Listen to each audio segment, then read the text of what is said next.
Ouais, c'est gâté, surtout sûrement. Actuellement, c'est chaud en Côte d'Ivoire. Le peuple du Nord a Alassane Ouattara de faire le 4e mandat et réclame Laurent Gbagbo, leur futur président de la Côte d'Ivoire. Donc, sans plus tarder, vous laissez regarder la vidéo par vous-même. Likez, commentez, surtout partagez la vidéo maximum comme d'habitude. On ensemble, ciao. Par rapport à des principes, c'est pas un problème de personne, c'est pas parler pour parler. Voilà.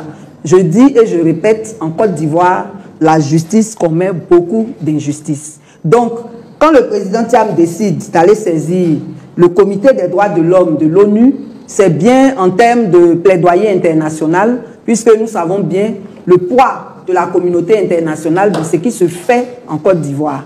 Seulement, ce qu'il est important de préciser, c'est que le comité des droits de l'homme est ce qu'on appelle un organe des traités. Un organe des traités, c'est un organe qui se charge de vérifier l'application des conventions qui ont été ratifiées. Et donc, quand le président Thiam s'en va se plaindre là-bas, c'est par rapport à ses droits civils et politiques qui sont contenus dans le pacte des droits civils et politiques qui existe depuis 1966, que la Côte d'Ivoire a ratifié et qui porte atteinte et à sa nationalité et à son droit de participer à la vie publique, à la gestion publique dans son pays. Donc, le vrai problème, c'est est-ce que le comité va réagir à temps? Et même si le comité réagit à temps, est-ce que la Côte d'Ivoire va se plier aux recommandations du comité? Parce qu'on a encore en mémoire ce qui s'est passé avec la Cour africaine des droits de l'homme et des peuples qui, elle, est une juridiction que la Côte d'Ivoire n'a pas respectée. Et là, maintenant, il s'agit d'un comité qui n'est ni un tribunal, ni une cour de justice, ce qui veut dire que, quel que soit ce qu'elle va décider, l'État de Côte d'Ivoire qui n'a pas respecté une juridiction ne va pas forcément respecter les recommandations d'un comité. Donc, bon, on attend tous de voir comment les choses vont se passer. Bien, Gaël Akpa, en quoi cette démarche auprès du comité des droits de l'homme des Nations Unies constitue un tournant politique dans la stratégie du PDC-RDA, selon votre lecture? Je vais dire que cela ne constitue même pas un tournant décisif, avant de revenir. Tout à l'heure, lorsque Kokora parlait, de toute ma carrière d'analyste, c'est la première fois qu'un co-débatteur s'en prend à mon âge. Il a dit que je suis très jeune. Pour parler de faits de 2000 ici, hein, hier, là. Il dit que je suis assez jeune. Bien, merci. Peut-être que je ne maîtrise pas. On va recentrer le débat. Je trouve ça un peu discriminatoire. On vous invite également à ne pas parler des âges, tout ça. Et puis, c'est mesquin. Voilà. On répond à la question. Il peut avoir l'âge qu'il a, mais rien ne dit qu'il maîtrise la scène politique que moi. Alors, sur cette question, le PDCI, pour moi, c'est normal que le PDCI aille vers l'extérieur parce que peut-être ils se disent qu'ici, tout est déjà balisé, tout est déjà bouclé, ils ne peuvent pas, tout est calé, géré, comme on l'entend souvent. Mais ça ne va pas porter grande chose, à mon sens. Parce que quel que soit ce qui va venir, effectivement, comme Puchéry l'a dit tout à l'heure, la Côte d'Ivoire, l'État va vous dire que c'est un pays souverain. Donc, il n'appartient à aucune juridiction internationale de venir lui porter une injonction, bien quoi que ce soit, on est assez souverain, on sait déjà la réponse. Donc, pour moi, le PDCI est en train de jouer sa carte jusqu'au bout. Ils utilisent tous les moyens possibles, tous les moyens légaux, et comme cette étape-là fait partie, ils vont justement vers cette juridiction, sinon je pense qu'ils sont déjà préparés au résultat final.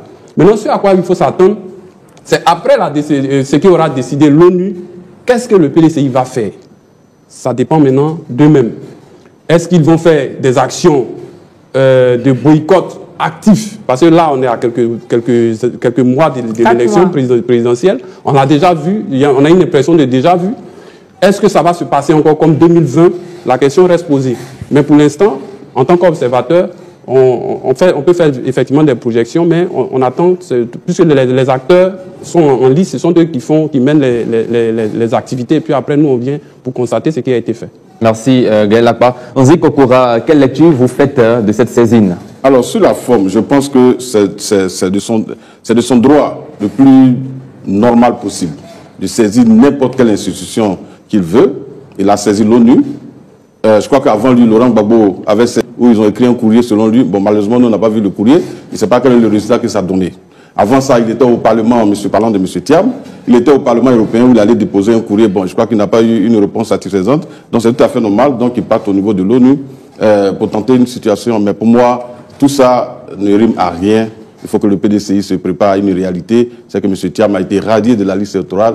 La Côte d'Ivoire étant un État souverain, je ne vois pas quelle est la décision de l'ONU qui va casser une décision de justice, donc qui est insusceptible de recours. Il n'y a pas de recours possible.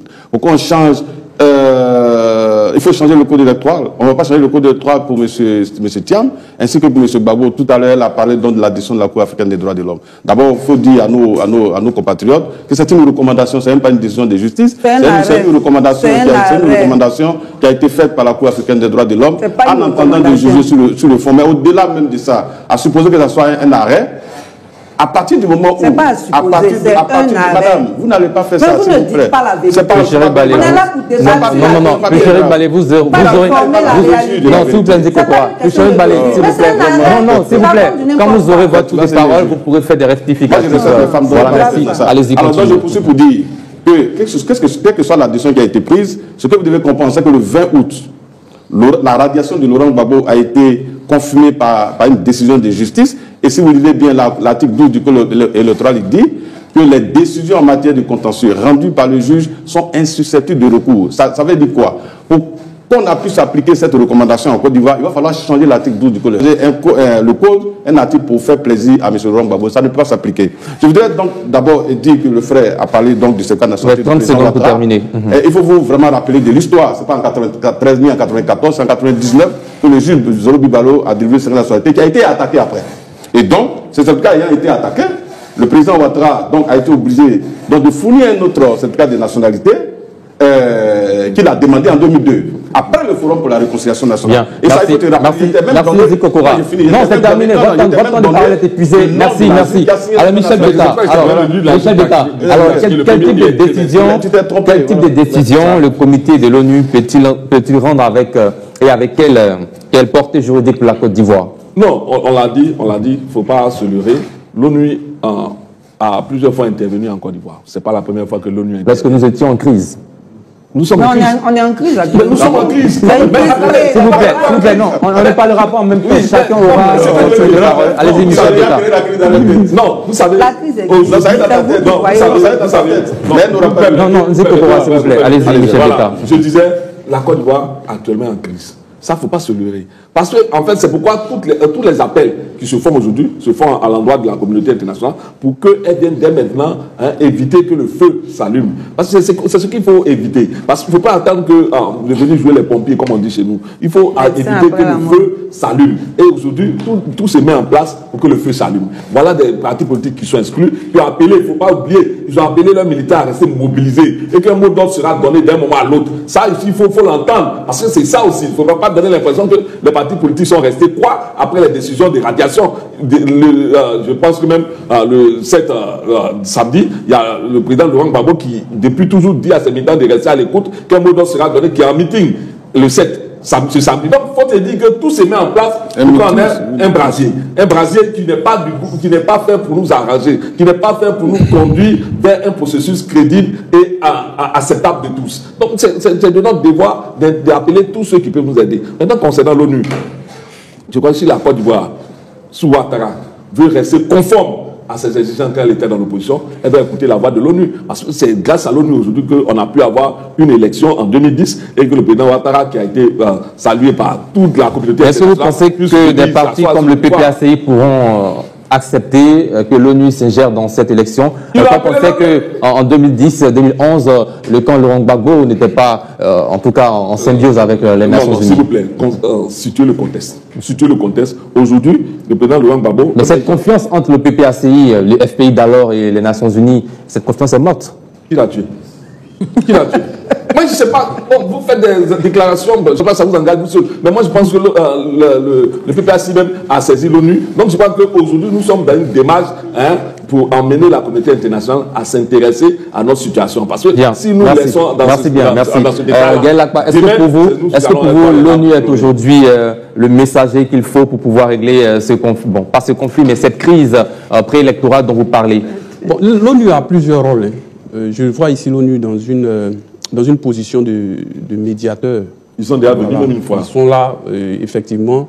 Il y a deux camps. Quand on sait que le médiateur devra inspirer confiance dans toutes les parties. Voilà, mais une chose est sûre, quand malheureusement, nos politiques en Afrique et puis un peu partout, il y a beaucoup de mauvaise foi souvent, que ce soit de ceux qui sont aux affaires aujourd'hui comme de certains qui l'ont été. On a l'impression que quand quelqu'un est au pouvoir, c'est là qu'il connaît la souveraineté de la Côte d'Ivoire, qu'aucune institution internationale n'est au-dessus de la Côte d'Ivoire. Et quand celui-là se retrouve dans l'opposition, c'est là maintenant qu'il fait recours à l'ONU. Où voulez-vous en venir? Bon, au PPACI, on se souvient bien, Michel Betta l'a dit tout à l'heure, c'est vrai, on peut parler du contexte, mais dans le temps, je pense que l'ONU était ennemie au parti au pouvoir dans le temps, dans les années 2000 jusqu'à 2010. Mais aujourd'hui... Ils ont tout accepté l'ONU en Côte d'Ivoire. Bon, voilà, faut pas dire... On a vu aussi des meetings où on décriait l'ONU, voilà... Mais ces agissements peuvent décrier, mais c'est pas... Bref, de toute façon, on parle de la posture. Ils ont accepté, ce sont des comment on appelle, des démarches diplomatiques. Voilà. Mais derrière cela, on a vu les faits ici. Donc, faut pas qu'on vienne discuter là-dessus encore. Donc, en réalité, l'ONU, aujourd'hui, je vais dire quoi? On est ivoirien, on ne s'entend pas. On trouve quelqu'un d'autre. C'est comme en Afrique, vous faites par là, chez vous, ça ne va pas, vous allez appeler le voisin. C'est ça, c'est la représentation de l'ONU. Maintenant, quand l'ONU vient et donne des recommandations, ils ne peuvent pas venir nous imposer quoi que ce soit. C'est au nom de la souveraineté. Ils viennent, il faut faire des recommandations. On a constaté ceci, on a constaté cela. Donc, on vous recommande de marcher ainsi pour trouver la paix. Maintenant, il appartient aux Ivoiriens eux-mêmes de pouvoir dire, bon, parce que quand vous demandez au RADP aujourd'hui, ils vous disent qu'on n'est pas en crise préélectorale. L'OPO électorale. L'ONU au milieu viendra dire, bon, nous on a fait notre diagnostic, voici ce qu'on vous recommande pour que vous soyez en paix. Maintenant, ça dépend des deux camps, ce que chacun va prendre. Bien. Puis Chéri Balé, une autre question, c'est que est-ce que cette initiative pourrait ouvrir une voie à la médiation? Oui, c'est possible. Hein. Ça dépend de l'importance qu'on accorde au Comité des droits de l'homme. Si on verra d'abord la teneur des recommandations qu'il va faire, ces recommandations n'étant pas exécutoires, tout dépendra maintenant de comment le pouvoir en place va les accueillir. Mais tant qu'on n'a pas le résultat de cette saisine, il est difficile de se prononcer. Toujours est-il qu'on insiste sur le fait qu'il est nécessaire qu'il y ait un dialogue politique au plus tôt pour désamorcer toutes les crises qui sont en vue avec tout le mécontentement de l'opposition face à ces exclusions-là. Bien, Nzi Kokora. Alors, rapidement, ce qu'il faut dire à nos amis, il faut arrêter de se nourrir d'illusions inutilement. En 2000, lorsque des candidatures ont été exclues, l'ONU était là. Elle a fait quoi? Au Sénégal, quand Sonko a été exclu des élections pour des faits de justice, l'ONU a fait quoi? Karim Ouad, pour les faits de double nationalité, il n'a pas été candidat. Mais l'ONU a fait quoi? Il a saisi l'ONU? En Afrique du Sud, Jacob Zuma donc, a été exclu des élections. L'ONU a fait quoi? Et je vous rappelle pour la saisine de l'ONU qu'en 2000, un Ivoirien, Zébié Aka, avait saisi l'ONU pour les mêmes faits. L'arrêt, là, je vais vous le partager. Mais l'ONU n'a pas pu faire quelque chose. Parce que ce sont les décisions internes d'un État. C'est une décision de justice. Vous pensez que c'est de l'amusement? Sur quel fondement l'ONU va s'attaquer à une décision de justice qui découle donc d'un code de nationalité? Donc arrêtez de vous nourrir d'illusions. L'ONU ne fera rien, l'ONU ne pourra rien. Parce que là, même si vous avez déjà créé une crise dans votre tête, et je vous comprends, que c'est la crise seulement qui va vous arranger. Parce que lorsque le pays est en crise, effectivement, l'ONU prend le contrôle d'un certain nombre de choses. Vous sous-traitez votre souveraineté comme on l'a fait en 2000, à partir de 2002 jusqu'en 2011, parce que la Côte d'Ivoire a été coupée en deux. Et donc, la Côte d'Ivoire était en crise. Sous chapitre 7 de l'ONU, donc il y a des décisions que l'ONU prenait, des résolutions pour sortir de la crise. La Côte d'Ivoire n'est pas en crise, cher ami. Nous venons d'organiser l'Africa CEO Forum, qui a mobilisé plus de monde que les autres éditions. Nous venons d'organiser l'Assemblée générale annuelle de la base, le prix Oufoubaye pour la recherche de la paix, ainsi que le Sahara. Donc la crise n'existe que dans votre tête. Mais elle n'arrivera jamais en Côte d'Ivoire. Les prophètes du chaos que vous êtes devenus, mais vous n'allez pas changer la situation en Côte d'Ivoire. On a entendu ce même discours par le passé, il n'y aura rien en face. Mais on a vu ce qui est arrivé. Non, ce n'est pas une question d'en face. Mais ce pouvoir est un pouvoir sérieux. C'est différent du pouvoir passé où les gens allaient se promener donc partout et n'ont pas pris leurs responsabilités. Nous avons en tout cas mis les moyens en place et nous pouvons rassurer les Ivoiriens pour leur dire que depuis 15 ans vous êtes en paix, malgré les tentatives de déstabilisation, malgré donc les actes de terrorisme autour de nous, la Côte d'Ivoire est restée un havre de paix et nous allons continuer d'être en paix. Mais vos prédictions ne vont jamais s'avérer. Merci Nzi Kokora. Alors, on va terminer maintenant avec la forme du communiqué du PDC-RDA. Ce communiqué a signé le secrétaire exécutif en chef adjoint chargé de la communication. On a vu sur les réseaux sociaux d'aucuns disent pourquoi pas le président du parti ou le secrétaire exécutif. Réaction, Michel Betta. Bon, moi j'étais là-bas, c'est le secrétaire. Une information. Moi j'étais secrétaire là-bas, c'est le secrétaire exécutif qui a signé, qui l'a lu. Le communiqué qui a été publié officiellement sur la page du PDCI-RDA est signé pour le PDCI-RDA, le secrétaire exécutif en chef adjoint chargé de la communication, Dr Soumaïla T. Kwasi Bredoumi. Bon, je ne sais pas lequel des communiqués tu as lu, tu as là-bas. Mais sur la page officielle du PDCI-RDA, que nous allons aussi afficher à l'écran pour permettre à nos téléspectateurs de voir ce communiqué. Et ce communiqué qui a été lu par le secrétaire exécutif en chef, le maire Emou.